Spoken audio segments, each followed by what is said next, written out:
पिछले पार्ट में हमने देखा कि लेफ्ट गार्ड को राइट गार्ड के गुस्से की कोई समझ नहीं आ रही। उन पर रास्ते में हमला हो जाता है। हमले का और उनके सेनापति का राजकुमार बेहद अच्छे से मुकाबला करता है, पर अंत में वो फैसला करता है कृष्णमाई तीरंदाज जनरल के वारों को अपने ऊपर देने का। हेलो एवरीवन, मैं तुम्हारा हूँ पार्ट 89। कृष्णमाई जनरल अपने तीरों को छोड़ देता है। पहला तीर राजकुमार के गाल को खरोच कर निकल जाता है। दूसरा तीर उसके सीने पर पहुंचता है, पर लोहे के कपड़े होने कारण राजकुमार का बचाव हो जाता है। पर तीसरा तीर उसके बाजू में घुस जाता है। राजकुमार अपने बाजू में घुसे हुए तीर को अपने हाथ से खींचकर निकालता है और धनुष पर चढ़ा निशाना साध देता है। राजकुमार के इस व्यवहार को देखकर कृष्णमाई तीरंदाज जनरल मन में कहता है, इसने मेरे तीरों से बचने की बिल्कुल कोशिश नहीं की। तीनों तीरों के वार को इसने अपने ऊपर दिया और अभी भी इसमें इतनी क्षमता बची है कि ये मुझसे लड़ने को तैयार है और मुझ पर वापस से वार भी कर रहा है। इस बार कृष्णमाई जनरल एक ही तीर छोड़ता है, जिसको राजकुमार का तीर तोड़ देता है। ये देखकर उसके पसीने छूट जाते हैं और वो तुरंत आदेश देता है अपनी सेना को अभी लड़ना रोक वापस जाने के लिए। वो लोग जब वापस लौट रहे थे तो हाउ ददाऊ गुस्से में चिल्लाते हुए कहता है, तुम अभी भी भागना चाहते हो, और आदेश देता है उनका पीछा करने का। राजकुमार हाउ ददाऊ से कहता है, उनका पीछा मत करो, इतने पतले पहाड़ी रास्ते पर उनका पीछा करना हमारे लिए खतरनाक हो सकता है। हाउ ददाऊ घबराते हुए कहता है, वहां गई आप जख्मी हैं। और लेफ्ट गार्ड कहता है, आप और ज्यादा घोड़ा मत चलाइए, सैनिक सलाहकार से दवा लगवा लीजिए।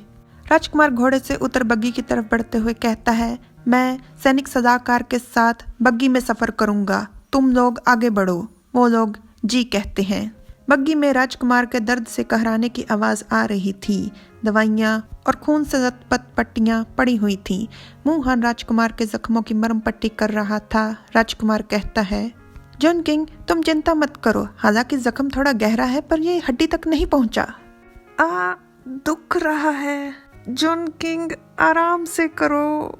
राजकुमार मन में कहता है, ये 3 तीर, एक तीर का निशाना दिल और बाकी दोनों का फेफड़े। अगर मैं जरा सा भी पीछे हटता तो सीधा आकर मेरी गर्दन में लगता।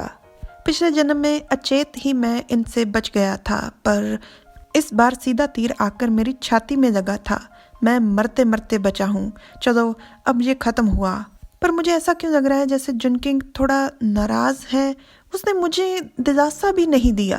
राजकुमार कहता है, जॉन किंग, और अचानक से वो चौंक जाता है और मन में कहता है, क्या जॉन किंग ने मुझे गले लगाया।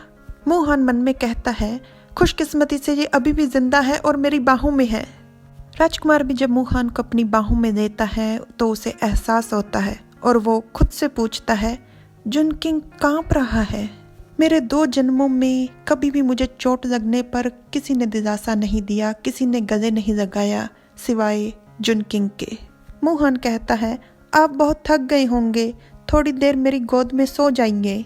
राजकुमार खुशी खुशी हाँ कर देता है और मुंहान की गोद में सर रख मन में कहता है, मुंहान के साथ चिपक कर सोने से नींद और भी सुकूनमयी आती है। थोड़ी देर बाद मुंहान राजकुमार के गाल को चूम लेता है। सेना लियांगी पर्वत को पार कर चुकी थी। अब वो पदरे रास्ते पर थे जहां पर उन्हें कोई खतरा नहीं।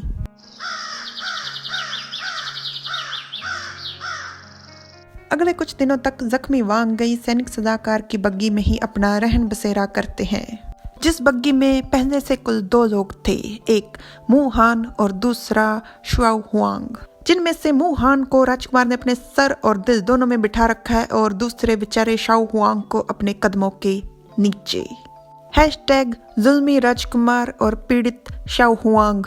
ऐसा बिल्कुल मत सोचिए, शाओ हुआंग बहुत ही काबिल और होशियार है। जो पैर राजकुमार ने उसके पेट पर रखा था वो उसे अपने मुंह में डाल काट देता है। हमेशा खुद पर और भगवान पर पूरा विश्वास रखिए, क्योंकि पासा पलटते हुए देर नहीं लगती।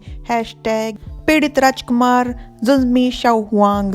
राजकुमार चिढ़कर शाओ हुआंग को देख रहा था और शाओ हुआंग गुस्से से गुर्रा रहा था। मुंहान मुस्कुरा रहा था और मुस्कुराते हुए कहता है, इसे और मत तंग कीजिए। राजकुमार कहता है, जॉन किंग तुम भी इस पर पैर रख कर देखो, बहुत ही आरामदायक है और अच्छा लगता है। मोहन झिझकते हुए कहता है लेकिन शाओ हुआंग कहता है पर कुछ नहीं, रखो रखो मुझ पर पैर, रखो रखो जल्दी रखो। हैशटैग सबको है मोहन से प्यार।